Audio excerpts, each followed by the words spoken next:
What is the role of the troubadour in the 21st century? Can you still be a troubadour in the digital age?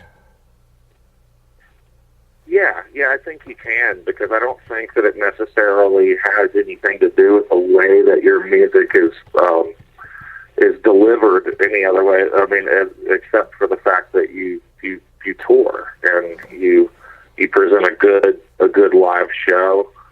I mean, the digital age is definitely changing the way that the music business is shaped, but I don't think that it's changed the amount of work that goes into becoming a songwriter and becoming a well-rounded musician. Yeah. Do you think that the role of the songwriter is as important now as ever before? I think I do think that it's more important whether people know it or not. I think that we, hopefully we'll have that, circle back around like they did in the 70s and in the late 50s, early 60s, what they called the folk scare. Yeah. And then, in the 70s, Guy Clark and Townes Van Zandt come out, and there was this, this kind of resurgence of the songwriter. Yeah. And hopefully that'll kind of loop back around again at some point. I think that the role of the songwriter is more important, but I don't know that people are paying as much. People definitely aren't paying as much attention to it as they did. Yeah. But I don't think that makes it any less important. It's been about a little over 20 years since Townes Van Zandt passed away.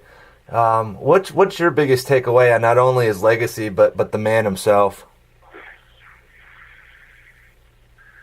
Well, I mean, you have to look at Townes for what he is, and there's two parts to that, which is this incredible songwriter who had this incredible talent, but you also have to look at him as a cautionary tale as to what. How you can squander that talent. Yeah. Because I don't believe that Townes's later records were as good as his early records. Yeah. Yeah. I don't believe, like a lot of people say, that Live at the Old Quarter is their favorite Townes Van Zandt record. And I hate that. I really hate that. I mean, not that it's not a good record, and even the late great Townes Van Zandt, it was a good record, but it was not Our Mother the Mountain, and it was not Townes Van Zandt. Yeah. So you do see this, even though he was still, you could say a great songwriter afterwards, he wasn't the amazing songwriter that he was before, and he definitely wasn't the performer that he was before. Yeah. When people talk about Live at the Old Quarter, I tell them to go listen to, try to dig up a bootleg, which is Townes Live at the Jester in 1969. It's a phenomenal live record. Well, although you were pretty young when he passed away, do you have any specific memory that you that sticks out about him? I think that's the thing is by the time I was a kid, he was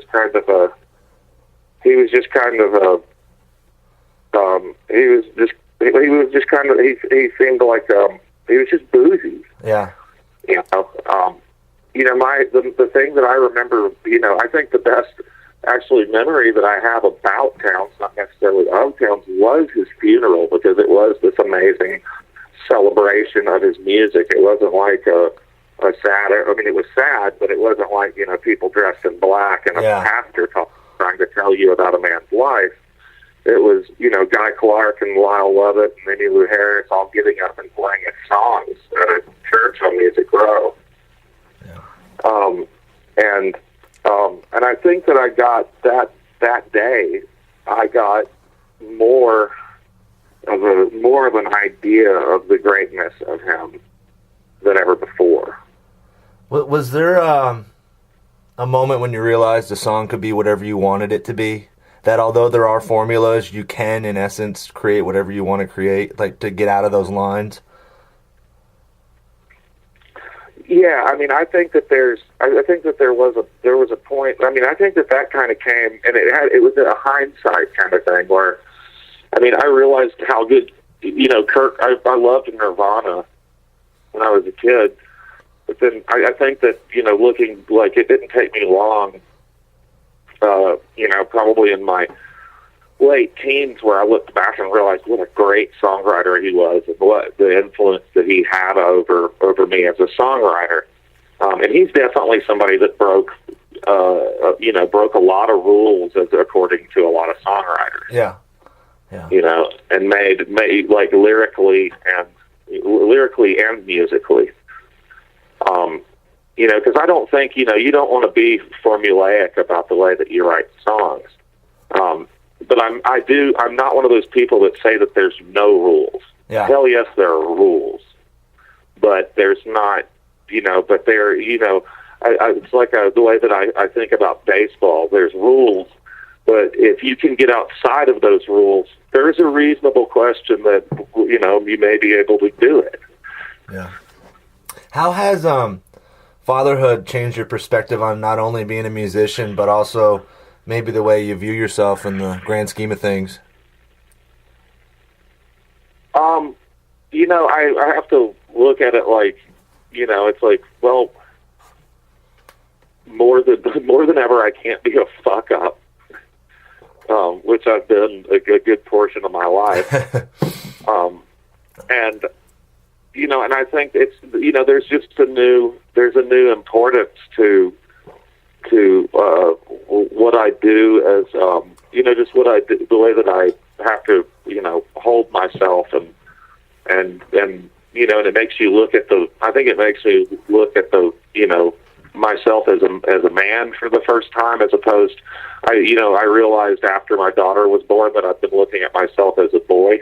Yeah. For so long. Yeah. And that's just not an option anymore. It's got to be kind of a full circle. I guess it is. Yeah, and still, it's like my daughter's very young. I mean, she's 11 months old. So it's like I got so much more to learn, and there's going to be a hell of a lot more revelations that come along with it. Yeah. What was was there ever a piece of advice that you carry with you now that maybe initially you blew it off?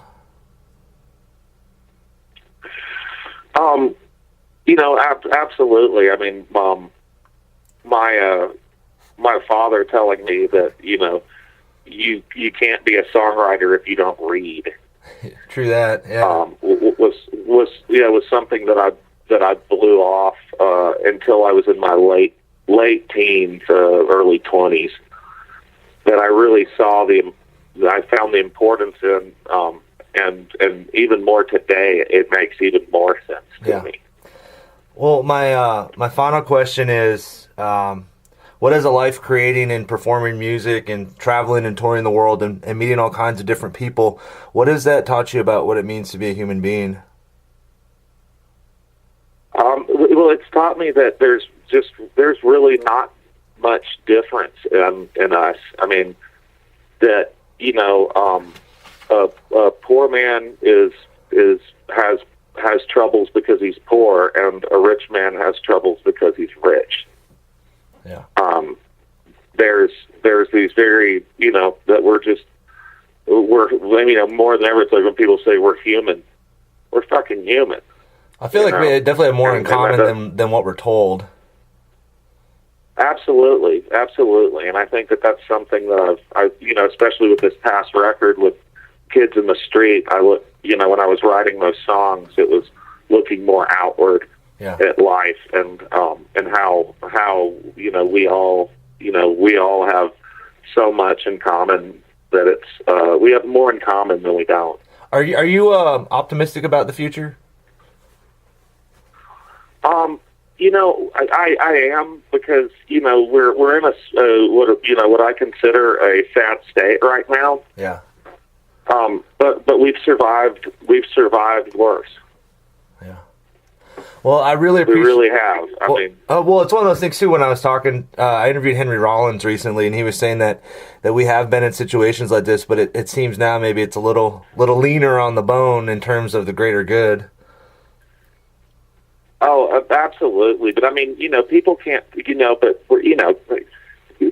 everybody. So you think Reagan, had, it was pretty fucking lean on the bone.